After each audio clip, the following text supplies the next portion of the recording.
We are going to become architects. We're going to dive into how you can intentionally design and build a more fulfilling life, one single brick at a time. You know that feeling, right? Where you just know you're capable of so much more, but you feel, well, stuck. You don't know where to start. Psychologists actually have a name for this. It's called languishing. It's that sense that you're just drifting, not really growing. Well, this explainer is all about clearing away that fog and handing you the actual blueprint. So here's the core idea, the one thing I really want you to hold on to today. A flourishing life, it isn't something you just stumble upon by accident. It's something you actively construct.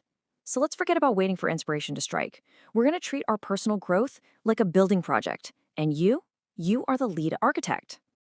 Okay, so every great structure, every single one, starts with a solid foundation. For personal growth, that foundation is your mindset. It's the deep down beliefs you hold about your own abilities. And, as some groundbreaking research from Dr. Carol Dweck shows, getting this part right isn't just important, it's the non-negotiable first step. Dr. Dweck's research is fascinating. She found that there are basically two fundamental ways people view their own talents. On one side, you've got the fixed mindset. This is the belief that your abilities are just static traits. You're either good at something or you're not. And that leads people to avoid challenges because, what if they fail and expose their limits? But on the other side, that's where you find the growth mindset. This is the powerful belief that your abilities can be developed, and that turns challenges into the very fuel that makes you smarter and stronger. And I want to be super clear here. A growth mindset isn't just some fluffy, think positive mantra. No way. It's a powerful belief system that actually builds a love of learning and some serious resilience. It totally reframes the idea of effort. It's no longer a sign of weakness, it's the actual path to getting better. And the best part? Making the shift is incredibly practical. Just look at that first point. The simple act of adding the word yet to your internal monologue. It can be revolutionary. I can't figure this out becomes I can't figure this out yet. See that? One little word just transformed a dead end into an open road. All right, our foundation is poured. It's solid. Now what? Well, now we need a blueprint. A growth mindset gives you the belief that you can build, but a personal development plan, your PDP, that's what tells you what you're building and how you're going to do it.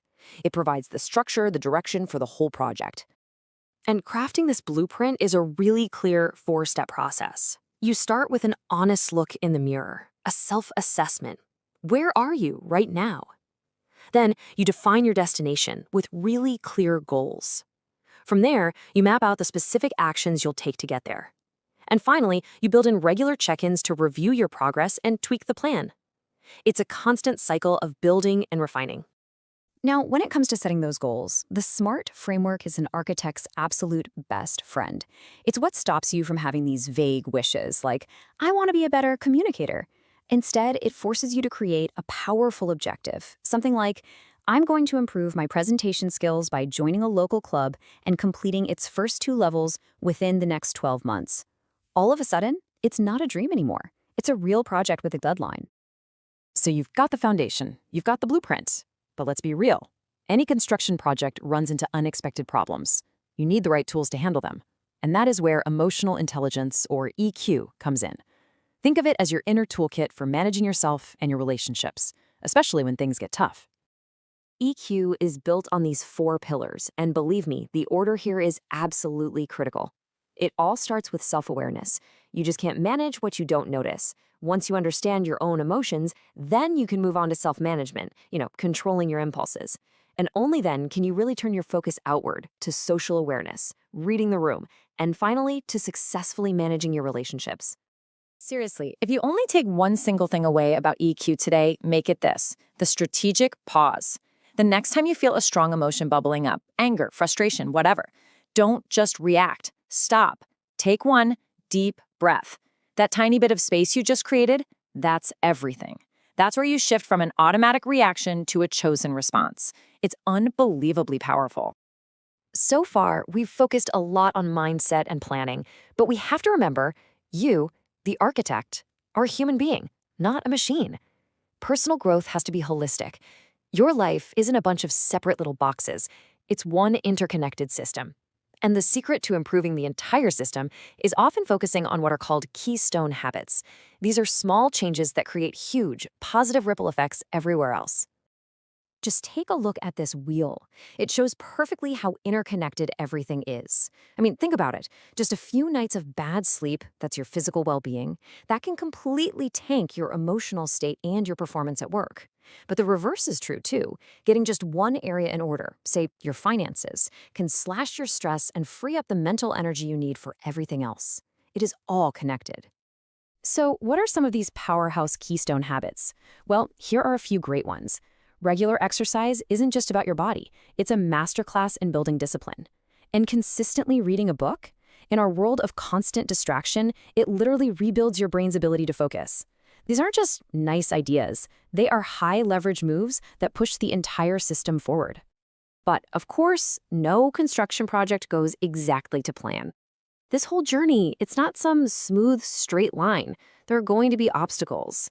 A good architect doesn't just design for sunny days, though. They anticipate problems and engineer solutions. Preparing for the challenges, that's a core part of building a resilient life. So let's tackle one of the biggest, most misunderstood obstacles we all face, the procrastination trap. We usually think it's about being lazy or bad with time, but you know what? The real reason is way more interesting. Okay, here's the crucial reframe. Procrastination is not a time management problem. It's an emotional regulation problem. We put things off not because we're lazy, but because the task itself triggers negative feelings, boredom, anxiety, self-doubt. And putting it off gives us this little temporary mood boost. So the solution isn't a better to-do list, it's learning how to manage those uncomfortable feelings. So how do we actually manage those feelings? Well, breaking a huge, scary project into tiny, non-threatening steps is a fantastic start. But the most critical tool might just be self-compassion. When you do procrastinate, and you will, we all do, beating yourself up just adds more negativity into the mix, creating this horrible downward spiral. Being kind to yourself is what actually breaks that cycle and helps you get back on track.